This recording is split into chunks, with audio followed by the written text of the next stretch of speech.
there is a lot that could be said about Stark Raving Dad. There was a lot that I probably should say about this episode. And there are two ways to view this episode. I've seen this quite a few times over the years, and I can view it the way I did before it was banned, and I can view it the way I do after it was banned. And to be honest, there's not much difference. The only view that I have that is slightly different is that I don't think it should have been banned, because the actual episode itself is not that bad. And do they really need to ban this if you're not going to ban all of Michael Jackson's everything?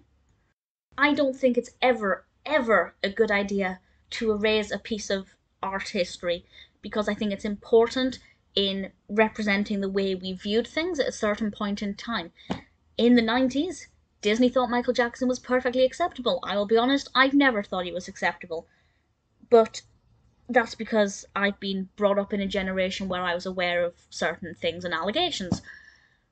Not so much when Stark Raving Dad was released in 1991. It's an episode directed by Rich Moore, and the episode itself is pretty good. And the concept is pretty fantastic. To get a noteworthy name, to have such a prominent role in an episode of The Simpsons, is always going to make it iconic. Unfortunately, the noteworthy name here, Michael Jackson, is... well, they could have chosen better. But in actual fact, apparently, they didn't choose Michael Jackson.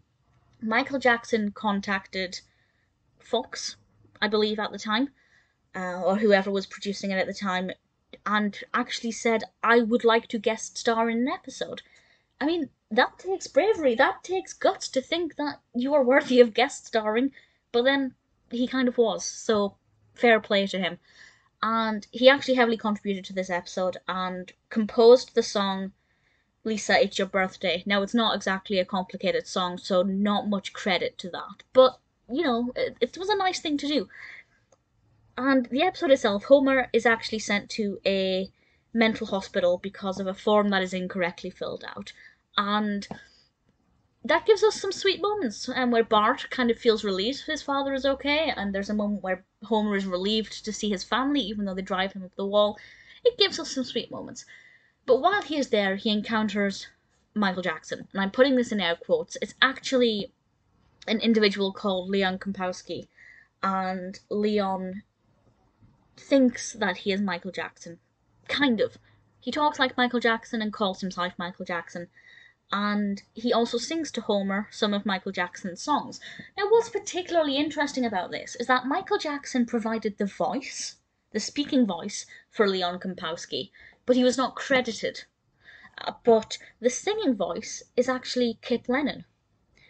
So I really don't know why Michael Jackson didn't provide the singing voice, if he was still able to provide the speaking voice. If anybody has an answer for that, please let me know. I'm sure there's information about that in the depth of Google somewhere.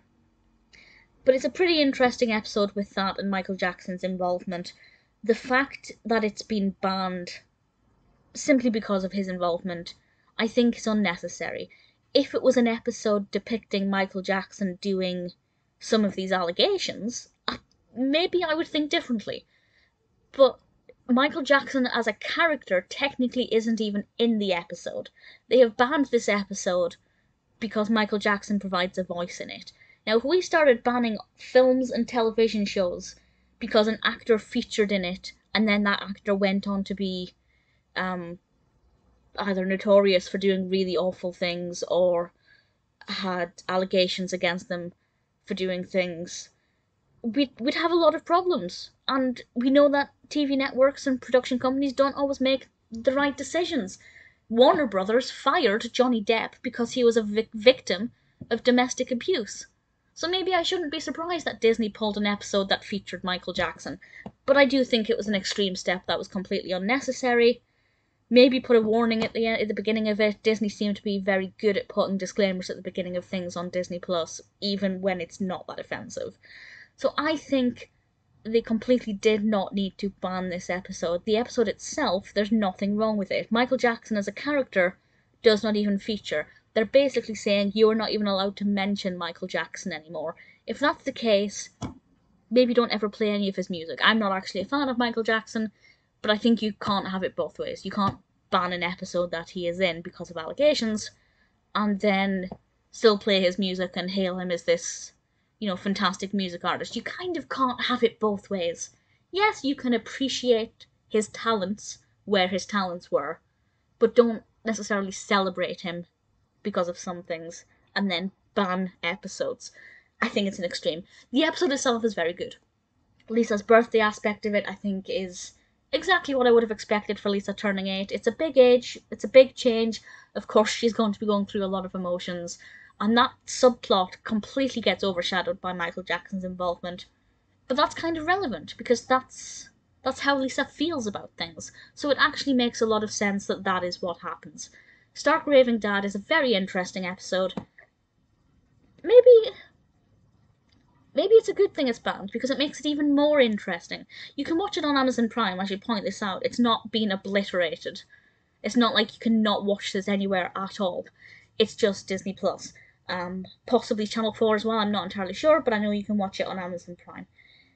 It's a very interesting one. Certainly one of the most fascinating Simpsons episodes for that reason. And I think, even though I'm not a big Michael Jackson fan, or even though I'm not a Michael Jackson fan at all, I think it's a very interesting episode.